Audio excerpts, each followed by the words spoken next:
I know we're just like old friends. We just can't pretend that lovers make amends. Perfect. Yes, it's time to talk about the Smashing Pumpkins' Adore. Let's go. Things are gonna change, I can feel it. If this gonna be that kind of party, I'm gonna... Waterproof Records. Waterproof Records. Waterproof Records with Jacob Gibbons. I wasted no time up top. I wanted to get to this for many, many reasons. But before I can get to it, we're going to talk about DistroKid. You know, you've heard me talk about them before. They are one of my sponsors of this show, and they've been with me for easily over a year now. I think more than that. And I have a special link, which is distrokid.com/VIP/waterproof, which gets you 30% off your first year. So if you're a musician or you're just dabbling with the idea of releasing your music in the world, DistroKid is an easy way for you to record something and put it on every streaming platform, including YouTube, and letting your tunes get out there so everybody can hear just how talented you are. So stop holding on to your gift and share it, and use distrokid.com/VIP/waterproof to get 30% off your uploads for the first year. So that's what you should be doing. So there's probably something you've noticed a little tonally different about me at the beginning of this episode. I quoted the lyrics from the song Perfect to you, but not only that, I'm speaking not as high energy, I'm speaking a little bit more subdued. And that's for a multitude of reasons. One, we have been enduring here in Southern California a unbelievable heat wave. We're talking temperatures as high as 108. There was one day that it said it was 110, 111. We're just now coming out of that. But as of today that I'm recording this, it was still a relatively hot day. And I'm waiting to record this episode until it's night. So it's nighttime right now. The sun has gone down. But I still have a feeling that by the time I'm done with this episode, I will be drenched in sweat. So I'm trying to just keep my energy lower, which is fitting on this album. Two, I actually can hear the crickets like crazy right now because I don't normally record at night out here. But I'm hearing them everywhere. I don't know if they'll be picked up. But if they are picked up, I actually think this album is the perfect album to hear crickets on. Not because it's silence, but it is kind of a nighttime, introspective, lonely, sad album. I love this album. Adore by the Smashing Pumpkins, which at the time really, really divided audiences. People were not happy. There was a lot of blowback from coming off of something like Melancholy and the Infinite Sadness with this album. And I don't mean to come across like somebody who's like, I like everything that they've ever done and I've never had any, complaints about anything at all. Not at all. There's been generations of being a fan of this band where I haven't quite understood where we were going, and understood it more later, or there's still things that haven't connected. But this album, I'm happy to say that when it came out on June 2nd, 1998, I liked it. I was not thrown completely off like so many were, and I just believe it had to have been where I was in my life, where I was the summer of 1998, and what I was prepared to be handed from this band. Many of you know that I've talked about how Siamese Dream is important, and Melancholy and the Infinite Sadness is a huge album for me as well. That's probably one of my most popular Waterproof Records episodes, is the Melancholy episode, because it really dug up a lot of painful emotions and memories about that time. But Adore brings about a very introspective time, and I think that that's why this album worked so well for me at the time. I didn't discover the Pumpkins until after Gish had come out. I wasn't one of those people that got to know them in the early, psychedelic rock, that phase. I got a copy of that album, like I've said, and didn't really go and listen back to it until I got hooked on Siamese Dream, and then I went back to Gish. But the journey from Siamese Dream to Melancholy is just this goes from just a skyrocket of stardom for this band, right? And during the Siamese Dream era, they're gaining popularity and have hit songs like Disarm and Today and Cherub Rock and Rocket. You know, they're getting that coverage. They're starting to grow and build, but then they just become this meteoric, huge band during the Melancholy era. Just massive. Billy's in silver pants, wearing zero shirts, the costumes, the sparkle, the spectacle of it all. But a very significant thing happens during that tour. A very significant thing that we who lived through this time remember very well if you were a fan back then. This was the Melancholy tour. The leg of it that I saw had the Frogs and Garbage was on it in Oklahoma City. But there was something that happened right there in the summer of 1996, I believe. And that is when their touring keyboardist, Jonathan Melvoin, overdosed and died on heroin on tour. And Jimmy Chamberlin was involved in that, got arrested for possession. He survived. But his drug use had become just completely unmanageable for the band. And they kicked him out. And this was a real sudden dramatic shift for the band. They had to finish out this tour. And I believe when I saw them in Oklahoma City, I think it was after, because I looked at my concert ticket. I had my concert ticket inside. I wish I would have brought it out here. But it says it was July 1996 was the concert ticket in Oklahoma City. But the actual sticker that I got from that show was in November. So I have a feeling that that was the date for the concert was for that summer, and it got pushed because of all that stuff. But it's been so long now, but I remember seeing that show. So we come out of that tour, and everybody's wondering, what are the Pumpkins going to do next? What's going to be the next thing that happens for this band? And now we know they're down to a trio. They've got sub drummers coming in, and they're going to write this album, Adore. And between now and that album releasing, we do get to hear I on the Lost Highway soundtrack, which gave us this glimpse of, wow, this is this gothic, dark, synth-driven sound. It was very unique, but it still had this darkness, this heaviness to it that you were like, oh, the bridge from where we were on Melancholy, where we were dabbling in some of these areas as well, it wasn't so far that you were blown away. But when I bought Adore, and you put the CD on, which I have here with me right now, I know the majority of Waterproof Records listeners listen to the show, but I've brought props. I'm like Gallagher here. I've got a bunch of props with me. This is my Adore CD that I'm holding right now. This is my copy that I bought in 1998 with the booklet. And in the front of it has a ticket stub. It says the Smashing Pumpkins, Rain or Shine, New World Music Theater, Tuesday, July 7th, 1998. So this is the summer tour that I saw them with my friends. I remember that very, very well. And then over here, I also brought with me, I have the Smashing Pumpkins Ava Adore single, because I was a bootleg guy, or bootlegged in CD singles. I would go find the bootlegs of live shows at record stores and buy those, or talk to friends and get copies of them.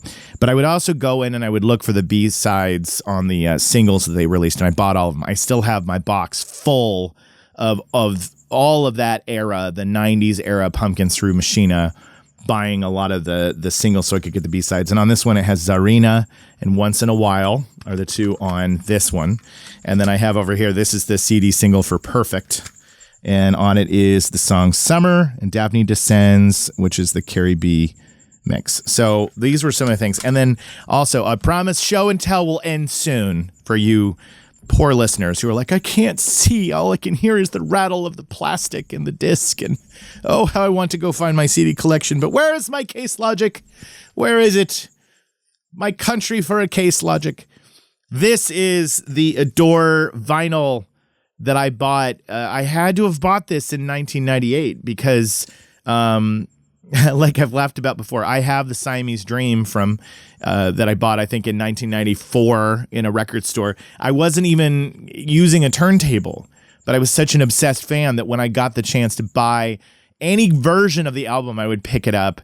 And I got this copy. And what an idiot. I didn't buy Melancholy as a record. I think it probably was very expensive. I don't think they were easy to find, but I remember when I saw this, I picked it up. So this is the original one. And then just recently, I was out of town somewhere, and I saw the repress. This is the 1998 Beguiling Classic remastered from the original master tapes. This was the repress. So I picked this up too. So yes, sue me. I'm a diehard fan of this band, and I usually end up picking up a lot of copies of what they release and re-release. And hey, it's just a lifelong love, and it always will be. When I bought this album, this is the summer after my freshman year in college. This is June 2nd, 1998. And if you can go back with me real quick mentally about where things are at this time, for me, I want to know where they are for you as well. So you're just going to travel with me. It's like that scene in Superman 1978, Marlon Brando, where young Christopher Reeve, that other actor playing him young, goes to the Fortress of Solitude, and Marlon Brando's like, "Come with me now." Come with me now, my son. And they go on this like psychedelic trip through space, and he learns through everything. This is where we're going right now. I want you to come with me now, and we're going to travel back to 1998 June. Where were you? I had gone to University of Illinois, Urbana-Champaign. I had gone through high school being in a very committed relationship with a girl named Kathy. She was the love of my life in high school. Very committed relationship with her. And the Christmas of my freshman year, we split up. The relationship ended. It was just too hard to sustain with her being in Oklahoma and I was in Illinois, and we were growing apart. I mean, look, being in a serious relationship in high school is one thing, but a lot of you changes when you get to college and you start figuring about what you want or what you're not getting from the other person. And it's no harm, no foul. It's not meant to be like there's something wrong with them. It's really just personal growth. So we split up, and I spend the spring of my freshman year just not knowing who I am or what the fuck I want. And I'm in this theater program, and so much of being in that relationship had defined what love meant and what I cared about and what was important to me. And now I was living in the dorms, and I was going to this local bar on U of I campus called Murphy's, and I was drinking with these guys they were the foreign exchange students, the guys from England that were juniors. I would go over and drink with them at the pub, and I had a great time, but I was really unraveling in a lot of ways. At this time, I remember feeling this sense of loss and not having a sense of like, who am I supposed to be? And my mother gave me a copy of Rainer Maria Rilke's Letters to a Young Poet. She gave me that to read because I didn't know how to be alone. I didn't know how to be by myself, and I felt like I always had to be entertaining somebody or living my life as the purpose for somebody. That had been a big part of me as an entertainer, as somebody who likes being in front of people, and here I am now talking to you. I hadn't gotten comfortable with being by myself. And that's what Letters to a Young Poet really speaks to, is being okay with being alone and solitude. Fortress of Solitude. See how this is all linking together? We are Marlon Brando taking a young Kal-El through a universal journey of a door. So I'm not sure what's going on. I have friends and relationships, but I'm struggling my way to understand even how to deal with being drunk and how that all lays together and what does sex mean. And I have religion in my mind and heart that's starting to have questions and doubts. They wouldn't unravel until much later, but this is starting the splinter of who I am as a person. And then I go home that summer, June of 1998, and I'm just going to get a temp job and work and hang out with my buddies, and we're going to, find ways to sneak beer and drinks at home because it's the summer after our freshman year in college, and have a wild time and go see the Smashing Pumpkins at the New World Music Theater and just, be in 1998, I am 19 going on 20. I'll be 20 at the end of the year. So I I hope this is okay. I hope that you're okay with me just kind of going down memory lane. I hope that when you listen to this show, you are enjoying just hanging out with me and reminiscing and the fact that I'm not talking about the fucking album. But we're going to get there. I figure at this many episodes in, you can stay with me. And the Smashing Pumpkins episodes are special ones. They're special ones. I feel like I can only do one of their albums every year because I've already done Siamese Dream. I've already done Melancholy. I haven't done Gish yet, but I feel like I got to space them out because it's like such a special thing for me to talk about these albums. So when I pop in this album and I hear To Sheila, that quiet, soft guitar, I was like, oh, here we are. We're going to figure out how to be alone. We're going to figure out how to be okay not living for somebody else. And I mean that in a positive way. It's good to live and care and give. And so much of this album is about the loss of Billy Corgan's mother who passed in 1996. There's a lot of loss in this. He's also going through a divorce. He's lost his mom, divorcing his wife at the time. This is an unbelievable change. And this is what blew me away as I looked up how old he was when he recorded this album, and he was 29. Jesus, guys, like, it is crazy as you get older, and I'm, 46, and I think about where I was at 29 years old. And then I looked up the age of his mother, and I was so sad to see that she passed at 49. He's 29 and he loses his 49-year-old mother. That's young. That is a young time to lose your mom. And that is a young time to die. 49. I'm 3 years away from it. That had to have been so hard. So it really puts in perspective this album, this solitude, this reflection, this introspection. And so for some who received Adore as teenagers, whether you were 12, 13, 14, 15, I don't know where you were, but if you were listening to Bullet with Butterfly Wings, and then all of a sudden you hear this album, you might be like, I don't understand what the hell's going on. But maybe that's why this band is my favorite band and always has been and always will be, is that they were there for me at those markers. It seemed like their albums were lining up with my life. That's not being selfish. It's just like, it felt like every time a piece of music was being handed in my lap, I was like, oh, that's where we are right now. It just landed perfectly. To Sheila is such a quiet song. In interviews, Billy Corgan has said there is no Sheila.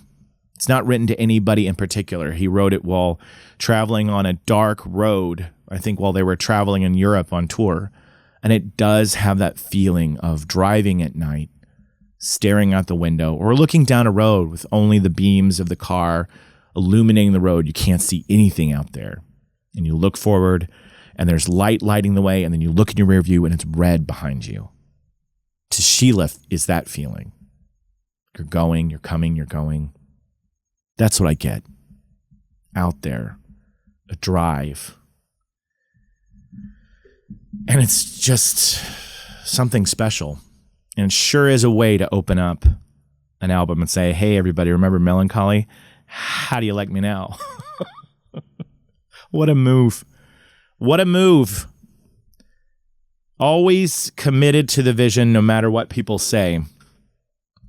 Then you get to Ava Adore, quite possibly the biggest hit off this album. And oddly enough, it's one of my least favorite songs in the album. That's not to say I don't like it. But for me, that song, that kind of gothy, sleazy, sinister, driving, it had a place and time, and I enjoyed that song, and I love seeing it live, and I've always enjoyed seeing like even the versions of it back then. I believe that whereas the distorted heavy guitar is doing it and making it kind of more of a rock song. I loved that. But as time has gone on, Ava Adore is not the song that really, really stays with me about this album. This is a song that has the touch of I to it from the Lost Highway soundtrack. It has that, heaviness. And it's huge. It's a big song, and the video is big, and we really got to see just how gothic this band was looking. They were doing a one-take shot across multiple scenes where they're speeding up and slowing down. And it's creepy. It's unsettling. We must never be apart. That's a great refrain, a great chorus to sing and belt out. And I love when the band plays it. That video apparently was so difficult for them to shoot, they wanted to stop many times of the idea of speeding up and slowing down to sync their mouths and movements as they walked across. It's a great video. It's cool. It's creepy. And you really get to see Darcy, James, and Billy in this look that you're like, oh, no more silver pants. We're vampires now. We're vampires. We're Blade in the coolest way. Ava Adore is definitely one of the ones that stands out for a lot of people of this era. But for me, it's pretty good, but there's a lot better on this album. To me, personally, you know how I feel about that.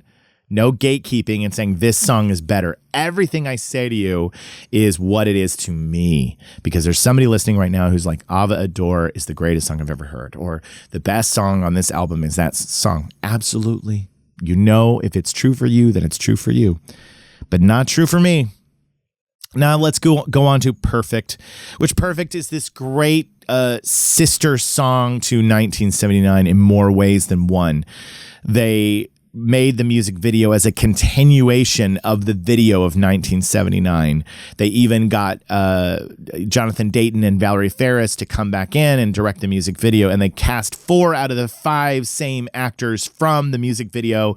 A few years later, one of the actors was in jail, I believe, and couldn't be in it. But there's all sorts of like references to where they, what's happening now, and it's kind of a continuation and using the same directors and everything.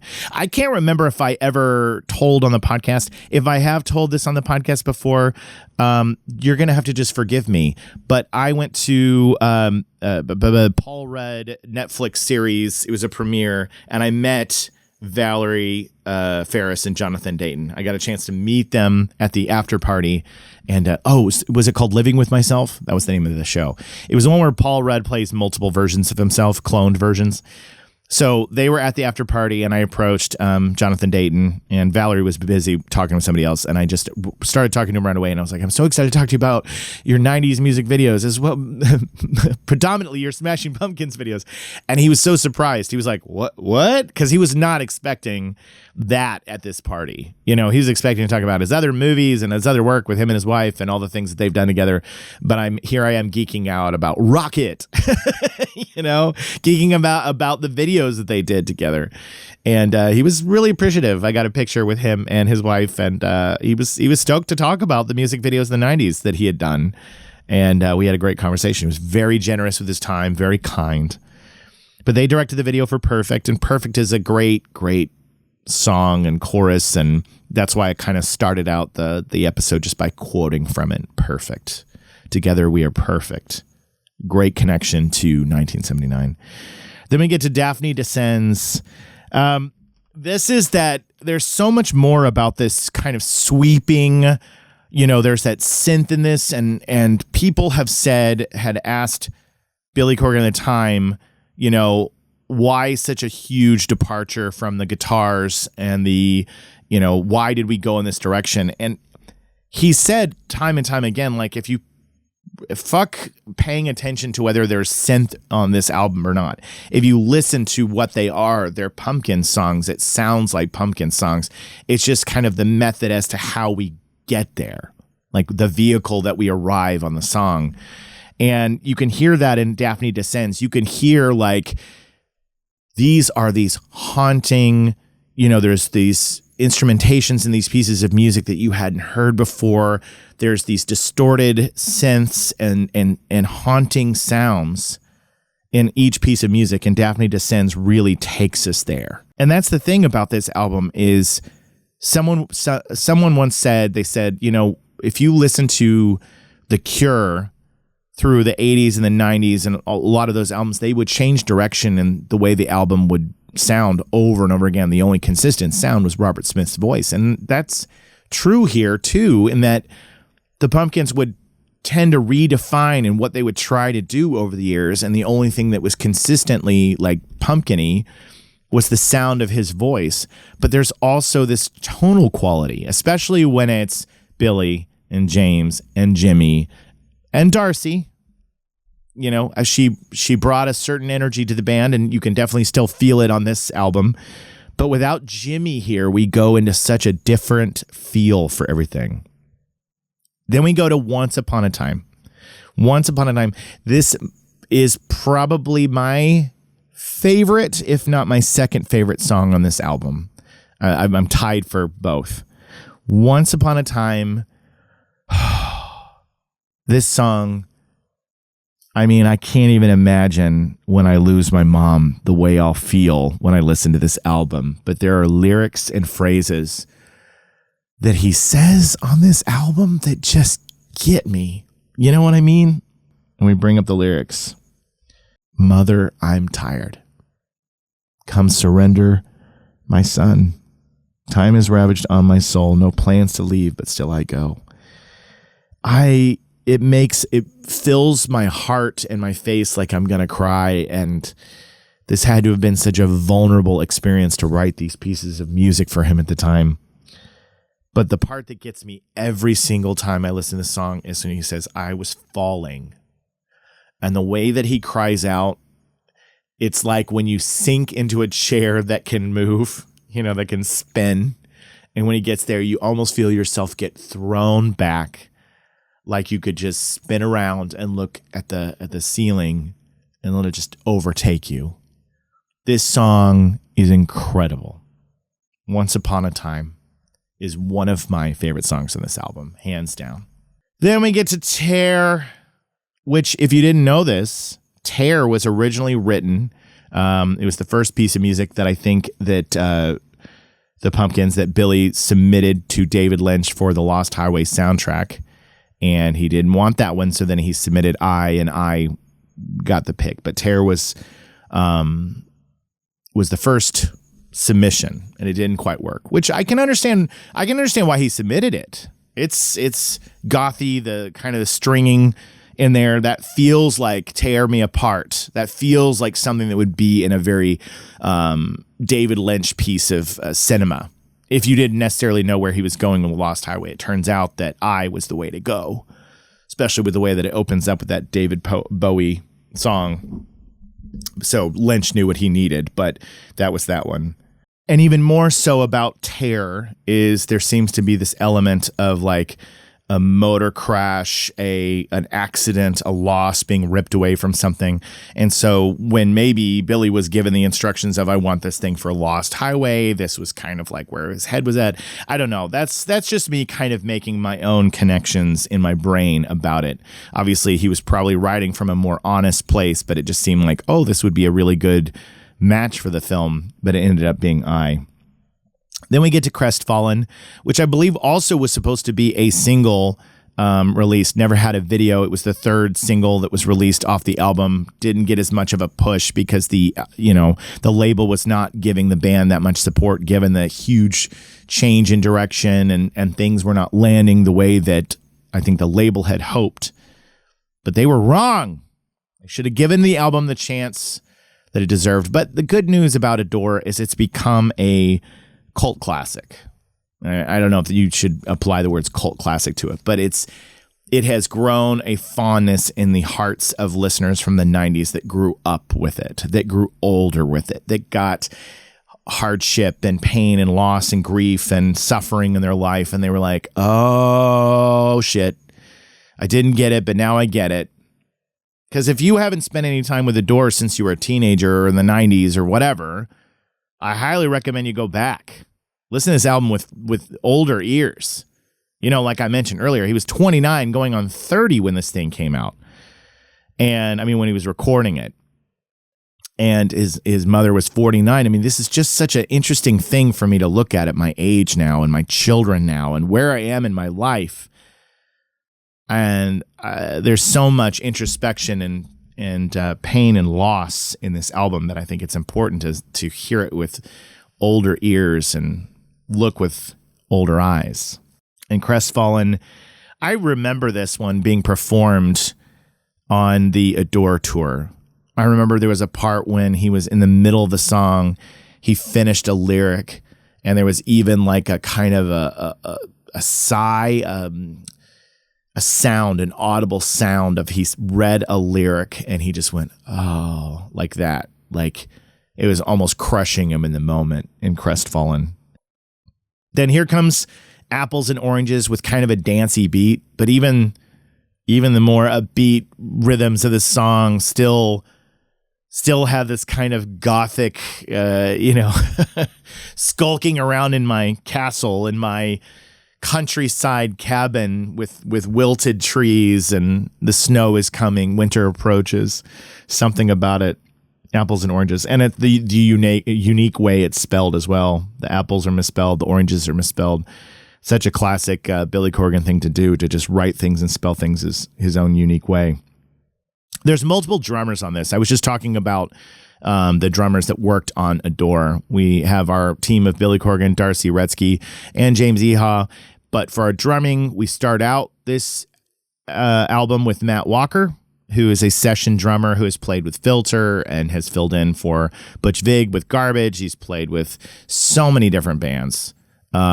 Just been in a ton of different projects, and I'm actually hoping to have him on the show. We've spoken before, and he's a great dude, and I'm hoping that I get to have him as a guest. So hey, fingers crossed we get Matt Walker on here and he can talk a little bit about some of his time on this, because I'm sure some was good and some was bad. But also we had Joey Warnaker from Beck, who drummed on this, and we had Matt Cameron, Soundgarden, Pearl Jam. A lot of programming. The guy from Nitzer Ebb did a lot of the sequencing and programming on this. So they had some interesting people come in and contribute the rhythms and sounds and ambience of this album. It's an ambient album that has a lot of textures and layers. It takes you places. And then we have songs like Pug. Pug is another one that I remember. They played a heavy version of this in the 90s when they toured, playing this song. They played like a heavy guitar riff of that part, that dong dang doom dang, that sound. And I think that originally when they were working on this song, it was a much more like drone heavy with like Matt Cameron doing the drums. I think that was one of the earlier versions of the song, and then they made it more synthy. I like that song on here, but it did. If there's versions out there of that heavy version, which I'm sure there are, anytime I ever talk about any song ever, somebody in my comments is always like, you should check out New Jersey 1999 live version on YouTube, because every single piece of video ever for every show exists out there. So, of course, there's probably a version of Pug more heavy. Then we get to the Tale of Dusty and Pistol Pete. And this is an interesting one because it feels kind of like a kid reading a storybook, like a spaghetti western or something like that, like an old comic. Like I almost picture in my head reading with a flashlight under a sleeping bag on your bed or your bedding, and kind of reading this tale. But what's interesting about this is it's got this gunman who shot down someone and then is haunted by that. And if you read the lyrics of this, on the surface, it looks like a tale, but you could also, as somebody who's looking at their relationship falling apart with his divorce, you could look at it as if you're kind of the lone gunman, the lone vagabond roaming the land. You've shot and killed what you held dear, and now that thing, that person, that woman haunts you to this day. There's a lot of interesting layers and nuance in the album of what somebody is going through with loss of a love, loss of a mother, and how they decide to kind of put it into lyrical form. And for me, the Tale of Dusty and Pistol Pete, I wonder, is about when you feel like you were the one who killed the thing. It was your fault. You did it. It was your hand that ended everything, and now you must suffer the consequence of it staying with you forever, and kind of making you feel like, I regret the decision, but you have to live with it. I don't know. But that's just some interesting Jacob Givens Waterproof Records lyrical analysis. This, I feel like I'm taking a long. Let me look at my time. Yeah, I've been kind of going a long time on the track list. There's a lot of tracks on this album. So it's a long, Adore has a lot of tracks on it. Not as long as Melancholy or, Autumn, which have so many tracks on it. So thank goodness we're not having to go through 30, which that's originally what this album was supposed to have. When they first started recording songs for Adore, they had 30, and there was talk of it being a double album, but then they pared it down over time. And it's worth mentioning, there were a couple producers on this album. Brad Wood was the first producer on this album when they were recording in Chicago, I believe. And it just didn't go well. I love Brad Wood. He is such a talented record producer. He's a friend of mine. He's another person that I hope to have on the show. And I think he's incredibly talented, but for some reason, him and Mr. Corgan just did not see eye to eye. It didn't work well. They had worked together previously on some other music, but this time around, it just wasn't clicking. And that's when Billy decided to, abandon those sessions, which had a lot of the Matt Walker stuff on it, and then working with Brad Wood, moved over to Los Angeles to work on things much more independently and quietly, and kind of took over the helm. And it's said that during this time in LA, James Iha barely even wanted to come by the space where it was being rented, because it just the vibes were bad. This is a band just slowly beginning to come apart during this time. But we get to Annie Dog. Annie Dog is some sort of metaphor or illustration or story about a woman of the night, I believe. That's what you gather, I think, when you look into those lyrics. Just probably a story, He's a storyteller looking at an example of a situation and just being like, it could be reflecting upon a past relationship or how he viewed somebody that was once in his life. There's been all sorts of conjecture about, could it be Courtney Love or I don't know. There's not any clear real answers on that, but it's definitely a tale about, sounds like a prostitute of some kind. Shame is one that hits me. Shame is one that hits me hard because there is something about singing the word shame, the way he says it and calls it out there, and the way that the guitar kind of echoes throughout in that song. It haunts me. And to be incredibly vulnerable with everybody listening, shame is one of the biggest burdens that I have carried with me my whole life. And it has a lot to do with my upbringing and being raised in faith and leaving it and feeling like I'm always failing and letting people down, or the choices that I make are wrong, and the shame is just something that has always been with me in the worst way. And it's gotten better as I've gotten older in some ways, as I've gotten distance from a lot of the religious guilt. But this song, when I would listen to it as a teenager, I would hear those words, and it would really sting. I would really feel a sense of like a spotlight shining on me, feeling shame. Anyway, this has been a heavier one. Like I said, it's warm out here, but you know what? The crickets have stopped cricketing. Do you know what? They're listening to the episode. They're like, holy shit, I never really gave Adore a chance. The crickets are checking it out. Thank you. If this is a much more subdued episode, I think that I'm going to come back and listen to this episode and be like, wow, you were very, very mellow. This is what happens when you record late at night and it's very hot. It's about 90 degrees in here right now, but I'm not dead. That's a different album, Jacob. That's Machina. I'm not dead.